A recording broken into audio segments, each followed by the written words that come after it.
Then the next step naman mga ka-magic, isang revelation naman mga ka-magic, i-reveal natin yung isang magic tricks na biglang umaakyat ang ring mga ka-magic. Yan, kung nakikita niyo mga ka-magic. So, nag-move at biglang umakyat.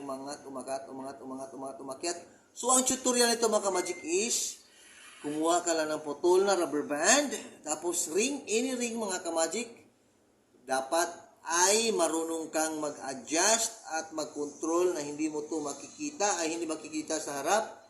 Iganon lang mo lang ka-magic, tapos hahawakan dito mga ka-magic yung pinakamaiksi, yan. Pinakamaiksi lang hahawakan mga ka-magic, yan. Yung pinakamaiksi, hawakan sa dulo, tapos dito naman hawakan sa dulo, tapos i-stretch mo si rubber band mga ka-magic, yan. Stretch, tapos ang technique mga ka-magic or ang gimmick is unti-unting i-release ito si rubber band. Just watch. Unti-unti itong aakyat. Tapos si rubber band ay unti-unti ding nauubos. Yan.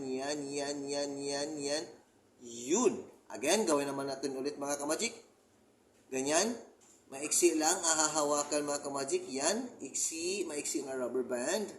Tapos dyan na naman ulit. Tapos stretch. Tapos islant ng konti ang ring, yan. Then, kavera para hindi makikita itong putol na rubber band, kaveran. Hinay sa pag-release. Just watch mga ka-magic, hinay sa pag-release. Tapos, aangat ang ring. And 1, 2, 3, ganyan lang ang gimmick mga ka-magic.